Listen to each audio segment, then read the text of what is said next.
I just think that we kind of have reached the pinnacle of like, you can just binge watch as much content as possible, but like there is a roof to the education you receive from having a one-sided conversation with a content creator where you're just on the listening end.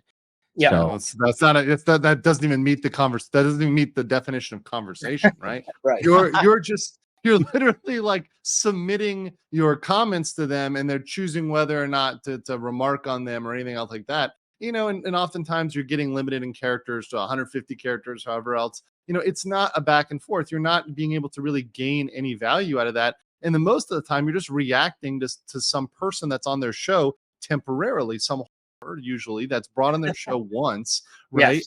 And you're just reacting to her being like, wow, she's a dumb bitch. Yeah. How is your life improved by calling that girl a dumb bitch? It's fine. Maybe it's funny and maybe it's hilarious and maybe you may have a laugh, but how are you becoming a better man by that? Are you richer? Are you more fit?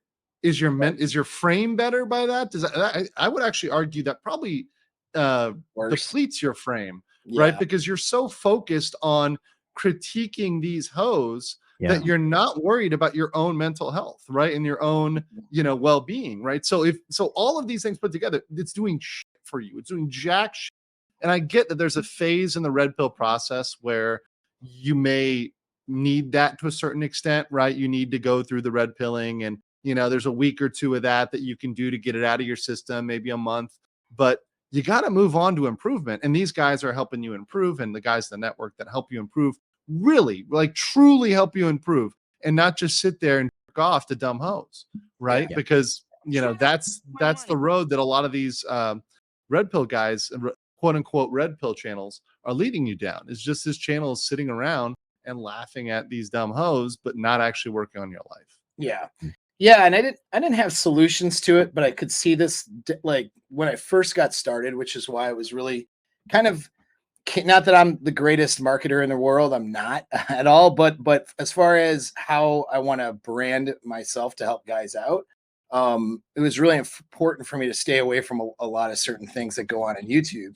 And one of those is having these divisive, dopaminergic fueling type of shows that don't yield any results for anybody after a while, and that's a lot of these things that we're talking about. Because what ends up happening is you get a content creator is talking at you, not to you, spitting out some information. Some of it's true and some of it is maybe hard to hear.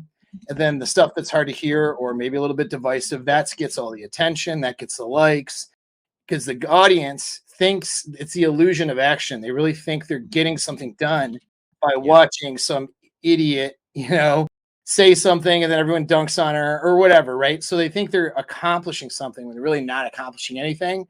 And they like and they throw a comment in. Well, the content creator guy is getting that feedback going, oh, so the sheer and more divisive I can be, the more people that are going to jump on it. And so then it just turns into a thing where everyone sort of tries to top each other with stupid comments and divisiveness.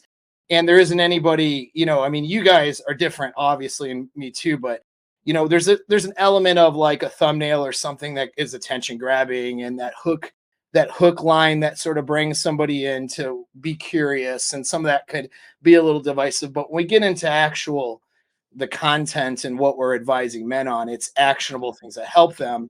There's controls in place because we have that, we have actual clients. I think everybody here does in their capacity. Yes, they do.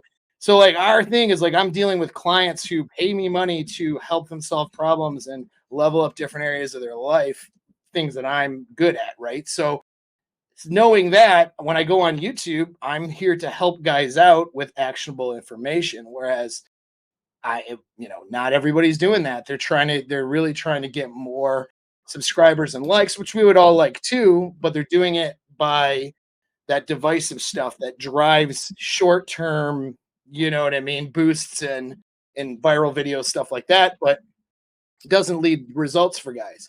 And so now you see this men's health space is pretty well polluted at this point.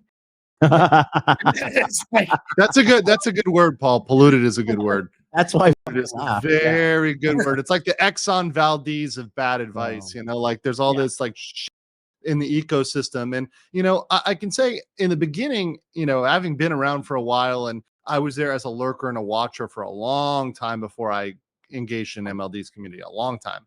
And I can say I've watched it, and it was relatively pure at one point, or at least like it was coming from a good place. But now that everybody's gotten in and they're like, the grifting is good, right? Yes. They've just put out so much stuff. And even the people that posit to be trying to help you, right, often are giving just horrible advice, or advice, like John said, that isn't for the average guy. If their advice is have $1 million, it's like, okay, well, how does a guy get to having $1 million, right? How does a guy level up, right? There's no system, there's no program, there's no advice to get there.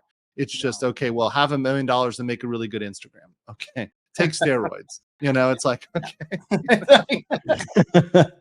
Go break your legs in Turkey and become 6 inches taller. Then, yeah, there you go. There you go. Chat status achieved. Yeah.